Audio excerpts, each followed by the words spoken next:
हार्दिक हार्दिक अभिनंदन नारायण जी बना के कि हम कथा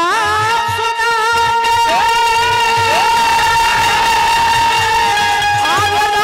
सकल गुड़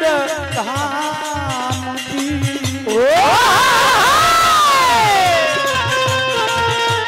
रामायण है गुड़ कथा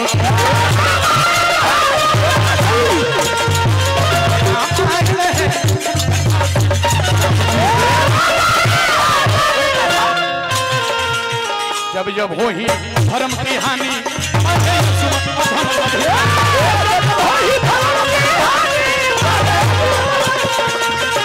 जब हो ही धर्म की हानि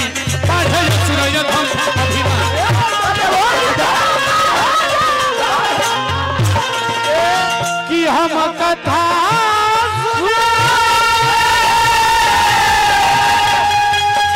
अरे राम सकल गुण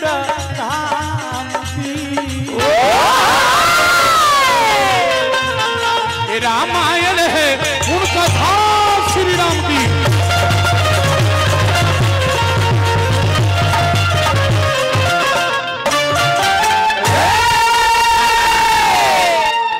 कहने के महाराज तुमने पतरा देखी जो हम राम के राजा कौन बने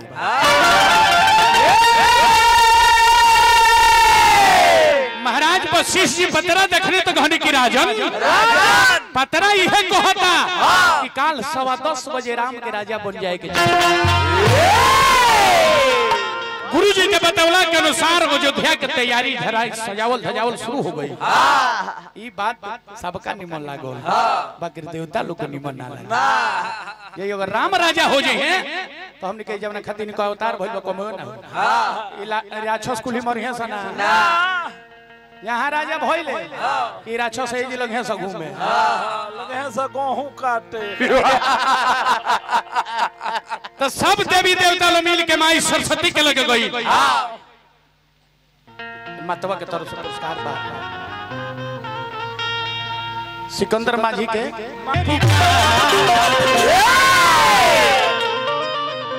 भाई पैसा के बिछौने कर दो अभी ले ₹1 देलो ना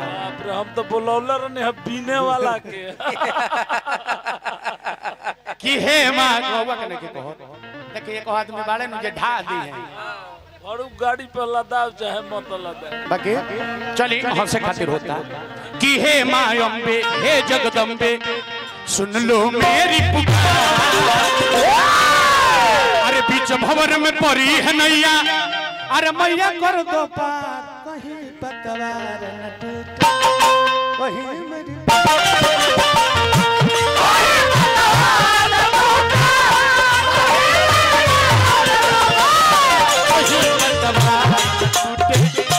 कहीं मेरी ना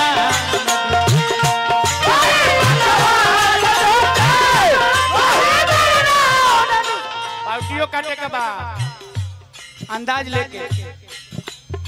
अंदाज एने ओने होई अंदर पैंट लोग ए पर ध्यान दे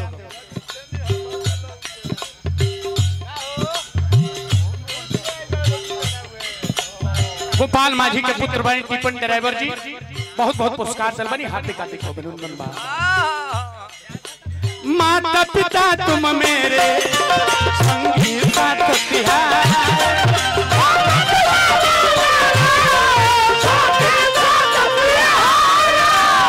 भंवर में पड़ी है मैया मैया करो किनारे भंवर में पड़ी है मैया मैया करो किनारे भंवर में पड़ी है मैया मैया करो किनारे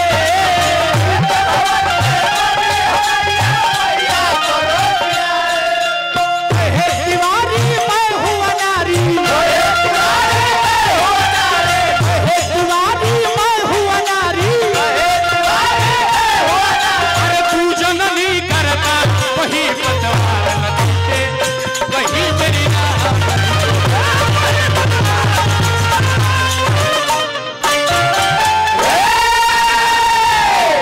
सरस्वती जब देवता लोग के देखली कहलिए रोवा सब है तो हमने करोवे लगे आइल बनी जाए का बात हो आ तो देखी राम राजा हो जाए तो हमने के काम सफल होई ना सुजीत मजनुआ के तरफ से बहुत बहुत पुरस्कार बा। रंजीत जी चितामनगंज के धरती से पुरस्कार।